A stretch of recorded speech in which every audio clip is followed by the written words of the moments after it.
বন্ধুদের অনেক অনেক স্বাগত। আবার আমরা সেই গুরুত্বপূর্ণ অনুষ্ঠান নিয়ে ফিরে আসা ঠিক এই সময়, এই দিন আপনারা অপেক্ষা করে থাকেন সত্যি। তখন এই অনুষ্ঠানটি এমন একটি অনুষ্ঠান যার মাধ্যমে আপনারা আপনাদের জীবন সম্বন্ধে অনেকটাই জেনে যাচ্ছেন এবং কি কি সমস্যা আপনার জীবনকে ভীষণভাবে হ্যাম্পার করে, আপনার জীবনকে ব্যাঘাত করে, আপনার জীবনের পথটাকে থমকে দেয়, সেসব নিয়েই কিন্তু আমাদের আলোচনা চলে। অর্থাৎ আমাদের তো 12টা রাশি আর 27টা নক্ষত্র নিয়েই আমাদের জীবনটা পরিচালিত হয়। তা আজকে কিন্তু আমরা জানবো কি কি গ্রহগত কানেকশন যদি কোনোভাবে একটু ভুল থাকে বা কোনোভাবে অশুভত্ব থাকে তাহলে কি কি সমস্যা আমাদের জীবনে আসতে পারে। আমরা সেইভাবেই আজকে আমরা অনুষ্ঠানটিকে সাজিয়েছি। আজকেও আমরা একটা টপিক রেখেছি যে সন্তান অবাধ্য হয়ে যাচ্ছে।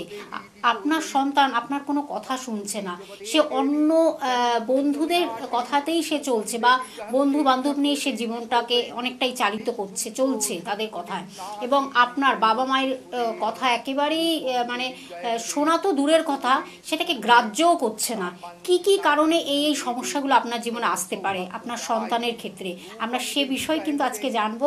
এবং তার সঙ্গে কিন্তু আমাদের অসাধারণ টিপস এবং টোটকা থাকবে যা কিন্তু আরও আপনাদেরকে সুন্দর করে তুলবে, আরও ভালো রাখবে। একদিকে তো একটা গ্রহগত সমস্যা, জেমস বা স্টোন, এগুলো তো থাকেই, তার সঙ্গে টিপস এবং টোটকা কতটা কি বলবো, একবার আপনার আরও জীবনটাকে সুন্দর করে তুলবে সেই বিষয়ে কিন্তু আমরা অনেকটাই জানবো। আজকে আমাদের স্টুডিওতে উপস্থিত হয়েছেন জ্যোতিষ সম্রাট, মাতৃসাধক, আধ্যাত্মিক জগতের মানুষ, সংখ্যা তত্ত্ববিদ এবং বাস্তু কনসালটেন্ট, অবশ্যই যিনি কিন্তু একাধিক স্বর্ণপদকে ভূষিত সেই ব্যক্তিত্বকে আজকে আমরা সঙ্গে পেয়েছি, শ্রী বিমল মুখার্জি মহাশয়। তাকে স্বাগত জানাবো এবং আমরা আমাদের টপিকটা নিয়ে আলোচনা রাখছি।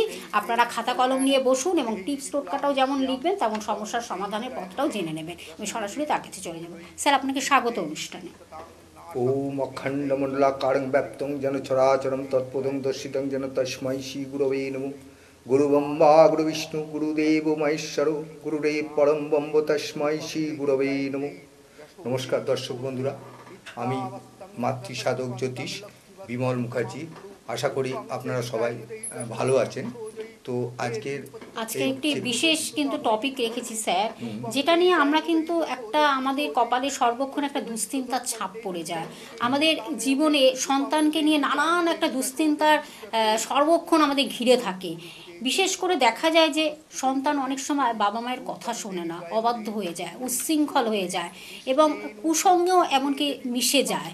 বন্ধু বান্ধব নিয়ে জীবনটাকে এরকম করে, পড়াশোনার প্রতি তার কোনো ধ্যান ধারণা নেই, কোনো ওই দিকে মন নেই। কেন, কি কারণে, গ্রহগত কি কি ডিসকানেকশন থাকলে, অর্থাৎ গ্রহগত অশুভত্ব থাকলে এই সমস্যাগুলো তার জীবনে আসতে পারে, আমরা সে বিষয়ে আজকে জানবো। আচ্ছা, প্রথমেই বলি, তুমি যে টপিকটা বললে যে এই যে অবাধ্য সন্তান হয়ে যাওয়ার ব্যাপারটা, এটা মূলত 3টি কারণে হয়ে থাকে। ঠিক আছে, একটা কারণ তো আমাদের জ্যোতিষ, এই গ্রহের ব্যাপার তো আছে, ঠিক আছে। দ্বিতীয় কারণ হচ্ছে বাস্তুগত দিক। বাস্তুগত দিক বলতে বাস্তুর যদি কোনো রকম প্রবলেম থাকে সেক্ষেত্রে এই সন্তান অবাধ্য হবে এবং হতেই হবে আর কি, হয়ে যায় আর কি, ঠিক আছে। আর একটা যখন হচ্ছে, ধরো এই তন্ত্র, এই আজকাল যে তন্ত্রের ব্যাপারটা হচ্ছে, কেউ চায় কি আমার ওর ছেলেটা ভালো হচ্ছে, ওর ছেলেটা হচ্ছে, তা তন্ত্রের মাধ্যমে কাউকে একটা খারাপ করে দেওয়া বা তারকে প্রতি কোনো রকম খারাপ ইয়েটাকে তৈরি করে দেওয়া। হ্যাঁ, এই সবগুলো, এই 3টে বিষয় কিন্তু এই যে আজকে বাচ্চারা যেসব বাচ্চারা এই যে মা বাবার কথা শোনে না বা কথা শোনে না, তাদের জন্য মেন ব্যাপার। আর একটা কথা হচ্ছে, ধরো এই যে করোনার পিরিয়ডে এই যে মোবাইল কিন্তু এর জন্য অনেকটা দায়ী। করোনার পিরিয়ডে মোবাইল প্রত্যেকটা বাচ্চাদের হাতে যে দিয়ে দিতে হয়েছে, এটা কিন্তু দিতে বাধ্য হয়েছে মা বাবা, কারণ লেখাপড়া স্কুল থেকে। একটা কথা বলছি, ইন্টারাপ্ট করছি, এই যে মোবাইলটা যেমন আমাদের জীবনের একটা অভিশাপ তেমন একটা আশীর্বাদ। তার কারণ করোনার টাইমে কিন্তু ভীষণভাবে এডুকেশন, পড়াশোনার ক্ষেত্রে অনলাইনে ক্লাস হতো, অবশ্যই মোবাইল দরকার, কিন্তু মোবাইল মিসইউজটা, এই যে বাচ্চারা তো দেখো, বাচ্চারা তো যেসব ছেলে টিন এজের বা বাচ্চারা, তারা হাতে যদি মোবাইল পায় তো তাকে তো মোবাইল দেওয়ার একটা টাইম, যেটুকু লেখাপড়া সেই টাইমটুকু দিতে হবে, বা এরমভাবে দেখতে হবে, তাকে পরিচালনা করতে হবে, যেটা অনেক বাড়িতে সম্ভব হয় না। ঠিক আছে, মা বাবা কখনোই চায় না যে তার ছেলে মানে অবাধ্য হোক, বা ছেলে জন্য মান-ইজ্জত নষ্ট হোক, এই ধরনের মা বাবার কোনোদিনই এটা ইচ্ছা থাকে না। ঠিক আছে, কোনো মা বাবাই চায় না। কিন্তু মানে পারিপার্শ্বিক দিক থেকে যদি দেখা যায়, তাহলে যে এই যে অবাধ্য সন্তান কেন হচ্ছে, এটা ওই তিনটে দিক আছে আমি তোমাকে বললাম। একটা হচ্ছে কেউ যদি কোনো তন্ত্র করে দেয়, করে খারাপ করতে পারে। দুই হচ্ছে তোমার মানে আমাদের এই তোমার জ্যোতিষে যে আমাদের গ্রহগত দিক থেকে এক হতে পারে। আর তৃতীয় নম্বর হচ্ছে বাস্তুর দিক থেকে। ঠিক আছে, বাস্তুর দিক থেকে হওয়াটা একটা বাস্তুকে যে কতগুলো দিক আছে, যেমন ধরো এই যে দিকগুলো যেগুলো আমি বললাম, এগুলো প্রত্যেকটাই কিন্তু প্রতিকারের ব্যাপার আছে, প্রত্যেকটারই প্রতিকার ব্যাপার আছে। সুতরাং আমি বলবো, যেসব ছেলে অবাধ্য হয়ে গেছে, মা বাবার কথা শুনছে না, হাতের বাইরে চলে যাচ্ছে, ইমিডিয়েট যে কোনো তার জন্মছক নিয়ে যে কোনো অভিজ্ঞ জ্যোতিষীর সঙ্গে পরামর্শ করে জিনিসটাকে দেখানো উচিত। এটা প্রথম কথা। দ্বিতীয় কথা, কতগুলো অ্যাটিচিউড আছে, সেই অ্যাটিচিউডগুলোকে দেখতে হবে। ঠিক আছে, যেমন ধরো মানে এরম ব্যাপারই নয় যে শুধু অবাধ্য মানে কি লেখাপড়া করছে না অবাধ্য, এরম ব্যাপার নয়। জেদ ধরা, মানে আমার এটা চাই এক্ষুনি, এই জিনিসটা, এই যে আমার এক্ষুনি এই জিনিসটা চাই, এটা দিতেই হবে, জেদি। ঠিক আছে, এই জিনিসগুলো যদি থাকে, ঠিক আছে, আমি যদি মনে করে যে আমি এটা খাবো, তাকে তাই সেই সময় ওইটা জিনিসটা খাবার দিতেই হবে। ঠিক আছে, আমি এই জিনিসটা করব না, তো করবেই না। আমি আজকে স্কুল যাব না, তো যাবেই না।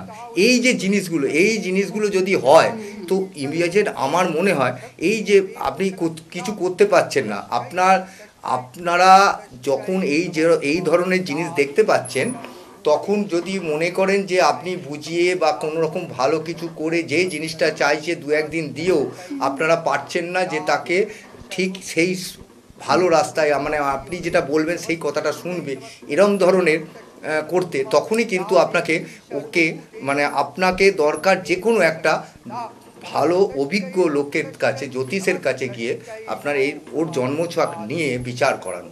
প্রথম কথা বলবো, আমি যেগুলো বলছি যেটা হচ্ছে এক জ্যোতিষ বিচারে, একটা হচ্ছে মঙ্গল আর রাহু। মঙ্গল রাহু যদি একসঙ্গে থাকে, ঠিক আছে, যদি বা ধরুন নেগেটিভিটি থাকে, ঠিক আছে, সেক্ষেত্রে কিন্তু ছেলেদের জ্যোতিষ ছেলেদের কিন্তু এই বাচ্চাদের কিন্তু আপনার আসে, মানে এই অবাধ্য হওয়ার ব্যাপারটা থাকবে। ঠিক আছে, মঙ্গল বৃহস্পতি যেমন গুরুচণ্ডাল দোষ, সেক্ষেত্রে যেমন গুরুজনদের মানবে না। এই মঙ্গল আর রাহু হলে, মঙ্গল যেমন হচ্ছে একটা ধরো পাপ গ্রহ, তো ঠিক আছে, এবার ক্রূর, এবার সেখানে এই রাহু যদি থাকে, রাহু মানুষকে ভুল পথে নিয়ে যায়। ঠিক আছে, মানুষকে ভুল পথে নিয়ে যাবে, ভুল করিয়ে দেবে, এই জিনিসগুলোকে রাহু করায়। ঠিক আছে, মানে সোজা পথে হাঁটানোর যে জায়গা নয় আর কি, বুঝতে পেরেছো? সেক্ষেত্রে ওই মঙ্গল আর রাহু যদি থাকে এই জ্যোতিষীতে, মানে সেক্ষেত্রে এই ছেলেদের এই অবাধ্য ব্যাপারটাকে চলে আসে। ঠিক আছে, আবার ওর ওপরে যদি সুগ্রীব, মানে যদি রবি যদি ওতে আবার ধরো দৃষ্টি দিচ্ছে, বা রবি যদি অ্যাটাচমেন্ট থাকে, সেক্ষেত্রে কিন্তু আবার রবি যদি কোনো রকমভাবে অ্যাটাচমেন্ট হয়ে যায়, বা দৃষ্টি দেয়, বা তোমার করে, মানে নেগেটিভ ব্যাপার থাকে, সেক্ষেত্রে কিন্তু ওই বাচ্চার জন্যই কিন্তু আবার মা বাবা অপমানিত হবে। ঠিক আছে, ওই বাচ্চার জন্য মা বাবা মান-ইজ্জত নষ্ট হবে, অপমানিত হবে। হয়তো স্কুল থেকে আছে, লেখাপড়া করেনি, স্যার বা ম্যাডামরা ডেকে বললো যে আপনার ছেলে ঠিকভাবে লেখাপড়া করছে না, এই করছে ওই করছে। এই যে জিনিসগুলো কিন্তু রবি যেমন মান সম্মান বাড়ায়, আমি তোমাকে বলতে পারি যে লেখাপড়া করে না, ঠিক আছে, অথচ রবি তার পজিটিভিটি বেশি আছে, ঠিক আছে, সেক্ষেত্রে সে লেখাপড়া না করেও কিন্তু মানে পড়াশুনোয় চালিয়ে যেতে পারবে। লেখাপড়া করে না, অথচ পড়াশুনো কোনো রকমে পাস করে বা করে চালিয়ে যাবে। ঠিক আছে, আবার এরমও দেখবে তুমি, হয়তো যে ছেলেটা সারা বছর পড়ে পরীক্ষার সময় সে ভালো রেজাল্ট করতে পারবে, কিন্তু পাশে বসা একটা ছেলে, সে ওই তার লেখা দেখে লিখে সে ভালো রেজাল্ট করে বেরিয়ে গেল। ঠিক আছে, এইগুলো কিন্তু এই রবির এফেক্টের জন্য কিন্তু আচ্ছা। হয়ে থাকে, ঠিক আছে। সুতরাং মানে রবি যদি স্ট্রং হয়, রবি যদি স্ট্রং প্রভাবটা যদি ভালো ভালো পড়ে থাকে, ওর উপর, পজিটিভ পজিটিভ থাকে। থাকে, সেক্ষেত্রে এই জিনিসগুলো হয়ে যাবে, ঠিক আছে। আচ্ছা। সুতরাং জ্যোতিষ এটা অবশ্যই একটা যে কোনো প্রথমত দরকার এখন অভিজ্ঞ জ্যোতিষ দ্বারা বিচার করা। এই সেই বিচার আমরা কিন্তু এই বিষয়টি নিয়ে ভীষণভাবে আপনাদের কাছে জানাচ্ছি যে এই যে আপনি খুব সুন্দরভাবে স্যার কিন্তু বলে দিলেন যে আপনার সন্তানকে কিভাবে বাধ্য করবেন, আপনার সন্তানকে কিভাবে ভালো রাখবেন, সে পড়াশোনা থেকে শুরু করে বা যে কোনো কাজ থেকে সে যেন একটা সুন্দর দিকে পথে চালিত হয়, এটা হলো ভীষণ দরকার। তার জন্য কিন্তু একজন অভিজ্ঞতা সম্পন্ন, দীর্ঘ বছরের অভিজ্ঞতা সম্পন্ন সেই সব এক্সপিরিয়েন্স অ্যাস্ট্রোলজারের সান্নিধ্য আপনার নিতে হ্যাঁ, হবে। অবশ্যই আর অবশ্যই সেই একদম অ্যাস্ট্রোলজার বা সেই একদম। জ্যোতিষ ব্যক্তিত্বকে কিন্তু আমরা সঙ্গে পাই এই সময় এই দিন, যিনি কিন্তু পুঙ্খানুপুঙ্খভাবে আপনাকে বলে দিতে হ্যাঁ, পারেন যে কি অবশ্যই হতে একদম, চলেছে মানে বা কি হবে। হ্যাঁ, একদম একদম একদম একদম। আর একটা সুন্দরভাবে বিশ্লেষণ, হ্যাঁ। আর একটা ব্যাপার হচ্ছে বাস্তুর দিক দিয়ে বলি। এই বাস্তু যদি কোনো রকম ধরো প্রবলেম যদি থাকে, সেক্ষেত্রে আমি কতগুলো টিপস অনুযায়ী বলবো যে কিভাবে করলে বাচ্চাদের লেখাপড়ার দিকে। প্রথম কথা হচ্ছে, আমরা দেখে থাকবে ছোটবেলা থেকে বাচ্চাদের বেডের ওপরে, বিছানার ওপরে লেখাপড়া করানো, হ্যাঁ, এটা কিন্তু একদম চলবে না, একদমই চলবে না। ঠিক আছে। প্রথম থেকে তাকে টেবিল চেয়ারে পড়াতে হবে, আচ্ছা। এটা করতে হবে। দ্বিতীয় কথা হচ্ছে উত্তর দিকটা, এটা হচ্ছে একটা পড়াশুনোর করার একটা ঈশান কোণ। উত্তর দিকটা দিকে, মুখটা, আচ্ছা। উত্তর দিক মুখ করে আচ্ছা। পড়াশোনাটা বাচ্চাদের করলে বাচ্চাদের করা। ভালো আর কি, ঠিক আছে। যারা এই মানে এই ধরনের বাচ্চা, আচ্ছা। যারা অবাধ্য অবাধ্য সন্তান সন্তান আর কি, তাদের ক্ষেত্রে উত্তর দিক দিয়ে মুখ করে লেখাপড়া করাটা মানে এগুলো টিপস বা টোটকা একদম এটা করতেই হবে। বাস্তু মানে বাস্তুর মানে এই ক্ষেত্রে। মানে কিভাবে করলে পারে ভালো হবে, Positive সেটা হবে, পজিটিভ একদম হবে, positive হবে। সেটা আমি বলছি। এবং যে ধরো এই যে টেবিলটা, যে টেবিলটার উপরে পড়ছে বাচ্চাটা, সেই টেবিলটার উপরে একটা গ্রিন কালারের তোমাকে Cloth, টেবিল cloth, ক্লথ হ্যাঁ, রেখে দিতে হবে, আচ্ছা। ঠিক আছে। এটা করতে হবে। তার মনটা যাতে সেই দিকে মানসিক মানে concentrate কনসেন্ট্রেট করতে হয়, পারবে, হ্যাঁ। সের জন্য একটা পাত্রে, কাঁচের পাত্রে একটু জল রেখে 2-5 রকমের ফুল রেখে, এবং তাতে যদি একটু গন্ধ মানে ধরো অগরু বা আতর জাতীয় কোনো কিছু দিয়ে দেওয়া হয়, তাহলে ওটা কিন্তু আপনার তোমার ইয়ে হয়ে যাবে, আকর্ষণ করবে, হ্যাঁ ভীষণ অবশ্যই ভাবে। অবশ্যই লেখাপড়া এটা কিন্তু একটা ইয়ে থাকবে। আর এক রকম হচ্ছে তোমার বাস্তুর যাই দোষ থাকে, এগুলো করলে কিন্তু বাচ্চার এই যে অবাধ্য বাচ্চারা, যারা লেখাপড়া করছে না, যারা লেখাপড়া করতে চাইছে না, যারা মা বাবা হাজার চেষ্টা করলেও প্রথম থেকে তাকে ধরো কেউ স্কুলে নিয়ে যেতে পারছে না, বা কান্নাকাটি করে, বা প্রথম থেকে তাদের আমি বলছি, প্রথম থেকে যদি এই জিনিসগুলো করে দেওয়া যায়, সেক্ষেত্রে কিন্তু মানে এই জিনিসগুলোকে করা যায়। আর একটা যেটা বলছি, কোনো ধরো যে ঘরে লেখাপড়া করছে, সেই ঘরে কোনো মনী ঋষিদের ছবি টাঙানো যাচ্ছে, যেমন ধরো বিদ্যাসাগর মহাশয়, বিবেকানন্দের, ঠিক আছে, নেতাজি সুভাষ, এই এই ইয়েগুলো, ছবিগুলো যদি লাগানো যায়, সেটা কিন্তু একটা বিরাট ভীষণ পজিটিভ ব্যাপারটা হবে, ঠিক আছে। এইগুলো করলে কিন্তু যে বাস্তুতে প্রবলেম আছে, এইগুলো কিন্তু তোমাকে যদি করা যায়, সেক্ষেত্রে কিন্তু আমাদের এই পড়াশুনোর দিকটা কিন্তু বাচ্চাদের পড়াশুনোর দিকটা কিন্তু মানে মনোনিবেশ হবে, ঠিক আছে। যারা আবার যারা একটু লেখাপড়া ভালো করে কিন্তু তাদের মনে বসে না বা মনে থাকে না বা কিছু থাকে না, তাদের কিন্তু পূর্ব দিক করে মুখ করে লেখাপড়া করতে বসতে হবে। তাদের জন্য কিন্তু পূর্ব দিক করে বসালে ভালো ফল পাওয়া যাবে, তাদের কিন্তু উত্তর দিক নয়। যারা আমি বলছি যেসব বাচ্চা অবাধ্য সন্তান আর কি, তাদের কিন্তু উত্তর মুখ দিকে মুখ করে বসিয়ে লেখাপড়া করলে কিন্তু তাদের লেখাপড়া ভালো হবে, ঠিক আছে। মনোনিবেশও একদম একদম আকর্ষণও হবে, মনোনিবেশও আকর্ষণ হবে, ঠিক আছে। এইবার বলবো যে তন্ত্রের মাধ্যমে দেখো, আজকে কেউই চাইবে না আমার ছেলে বা আমার মেয়েটা ভালো লেখাপড়াই হোক, ঠিক আছে। এবার এই জিনিসগুলো সাধারণত হয়ে থাকে কি, ধরো আমার আশপাশের যারা আছে, তারা হয়তো মানে কোনো রকমভাবে কোনো তন্ত্রক্রিয়ার মাধ্যমে আমার ছেলেকে মানে আমার বাচ্চাটাকে আর কি তার বাচ্চাটাকে নিজের বাচ্চাটাকে খারাপ করার একটা প্রবণতা এখন এসে গেছে এটা, ঠিক আছে? এই জিনিসটা অনেকটা কিন্তু হিংসা, ঈর্ষা বা একদম প্রতিযোগিতামূলক প্রতিযোগিতামূলক এখন তো হ্যাঁ, সবই competition তো কম্পিটিশন এগুলো। তো সেক্ষেত্রে এই জিনিসগুলো এসে যাচ্ছে, ঠিক এসে আছে? যায়, হুম। এটা কিন্তু একটা বিরাট প্রবলেম। প্রবলেম সেক্ষেত্রে কিন্তু এই প্রবলেমটা আমরা জানবো সেই প্রবলেমগুলো। তার আগে আমি একটু বলে দিই, কারণ অধীর আগ্রহে বন্ধুরা অপেক্ষা করছেন যে স্যারকে কোথায় কোথায় আপনারা পাবেন। অবশ্যই আমি বলবো শ্রী বিমল মুখার্জি মহাশয়কে কোথায় কোথায় আপনারা পাচ্ছেন। সোমবারে পেয়ে যাচ্ছেন শিয়ালদহে পাচ্ছেন, মঙ্গলবারে ব্যারাকপুরে পাচ্ছেন, মেচেদাতে শনিবার পেয়ে যাচ্ছেন এবং রবিবার কিন্তু চন্দননগরে পেয়ে যাচ্ছেন। এই জায়গাগুলোতে তিনি আছেন আপনাদের জন্য। আর হয়তো যারা দূর দূর প্রান্ত থেকে আসতে পারছে না তাদের ক্ষেত্রে কিন্তু অনলাইন প্রেডিকশনের ব্যবস্থা রেখেছেন এবং সেই যদি মনে করেন প্রতিকার দিতে হবে সেটা কোরিয়ার সার্ভিস বা ডাকযোগের মাধ্যমে আপনার বাড়িতে পৌঁছে যাচ্ছে। সব রকম ব্যবস্থা তিনি রেখেছেন। ফোন নাম্বারটি আপনার টিভি স্ক্রিনে দেখতে পাচ্ছেন, বুকিং নাম্বার বলে যেই নাম্বারটি লেখা রয়েছে 8100684023। এই নাম্বারটি হলো বুকিং নাম্বার।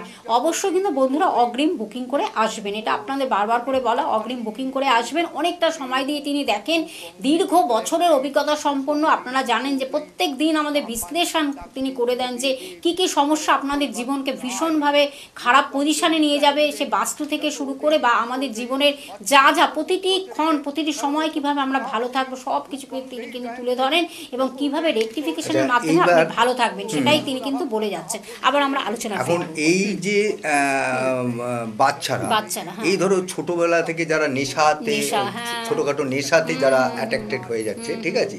এদের বিষয়ে আমি দুটো একটু আমরা কথা জানবো। বলে দিই হ্যাঁ। বা যারা ধরো দুটো আমি টোটকা ভালো বলে দিচ্ছি, যেটা আমার সময় তো খুবই কম, সেক্ষেত্রে আমি বলে দিই। আর এই মানে এই যারা অবাধ্য সন্তান এদের জন্য একটা টোটকা প্রথম বলি যে এই অবাধ্য সন্তানের পিতা বা মাতা, পিতা হলে খুবই ভালো হয়, ঠিক আছে?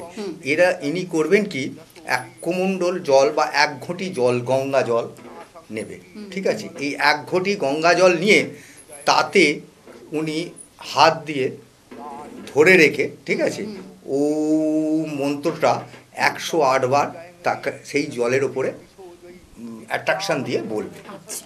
ঠিক আছে? এবার এইটা বলার মানেটা হলো ওই যে ওমের যে ঊর্জাটা ওই জলের সঙ্গে মিশে গেল, ঠিক আছে? ভাইব্রেশনটা যেটা পজিটিভ যে ঊর্জাটা এবার ওই জলের সঙ্গে মিশে গেল। ওই জলটা যে বাচ্চা অবাধ্য আছে, সন্তান অবাধ্য, তার গায়ে ছিটিয়ে দিতে হবে, ঠিক আছে? এবং যখন ছেটাবে তখন যদি সে স্নান করার পরও করতে পারে বা অবশ্যই সে শুয়ে থাকার সময় করা যাবে না, মানে ঠিক আছে? শুদ্ধ বস্ত্রে না, সেরকমও কোনো ব্যাপার না, কিন্তু সেরকম বাচ্চাটা যেন বা যাকে দেবে সে যেন শুয়ে না থাকে, ঠিক আছে? সে মানে বসে থাকুক বা স্নান করার পরও হোক, ছড়িয়ে দিলেই ওই দেখবে কয়েকদিন 21টা দিন যদি এইভাবে করা যায়, ঠিক আছে, সেই বাচ্চার কিন্তু অনেকটা এফেক্ট পাওয়া যায়, ঠিক আছে? এটা কিন্তু একটা মানে প্রমাণিত টোটকা, প্রমাণিত টোটকা। মানে আমি নিজে তোমাকে বলতে পারি, দায়িত্ব নিয়ে বলতে পারি যে এতে কোনো নেগেটিভিটি নেই, ঠিক আছে? একদম টোটালটাই পজিটিভিটি। বাবা মাকে, মা না হয়ে বাবাকে করলে আরও ভালো। এবং উনি যদি ব্রাহ্মণ হন, যদি পৈতের মাধ্যমে পৈতে দিয়ে ধরে রেখে যদি জলটা আরও ভালো কাজটা করে, ঠিক আছে? তো ওই 108 বার ওম মন্ত্রটাকে দিয়ে তোমার জলটা 108 মন্ত্র করে সেই জলটাকে ছেটাতে হবে, বাচ্চার গায়ে ছিটিয়ে দিতে হবে, ঠিক আছে? ভীষণ ভালো রেজাল্ট হয়, ভীষণ ভালো রেজাল্ট পাওয়া যাবে, ঠিক আছে? অবাধ্য সন্তানকে বাধ্য করার জন্য। আজকে কি সময় হবে তাহলে? আমি আজকে নাহলে আর সময় নেই আমাদের, সময় বড় অল্প তো আসলে। আমরা পরবর্তীতে আরও অনেক টিপস বা টোটকা আরেকটি বিষয় নিয়ে আমরা আলোচনা রাখবো। আমি আরেকবার চেম্বারগুলো বলে দিচ্ছি। সোমবার শিয়ালদহে পাচ্ছেন, মঙ্গলবার ব্যারাকপুরে পাচ্ছেন, মেচেদাতে শনিবার এবং রবিবার চন্দননগরে। বুকিং নাম্বার টিভি স্ক্রিনে যে আপনারা দেখতে পাচ্ছেন 8100684023। এই নাম্বারের মাধ্যমে অগ্রিম বুকিং করে বন্ধুরা আসবেন। নিশ্চয়ই পরবর্তীতে আবার নতুন একটি টপিক নিয়ে আমরা আলোচনা রাখবো। স্যার আপনাকে অনেক ধন্যবাদ, নমস্কার।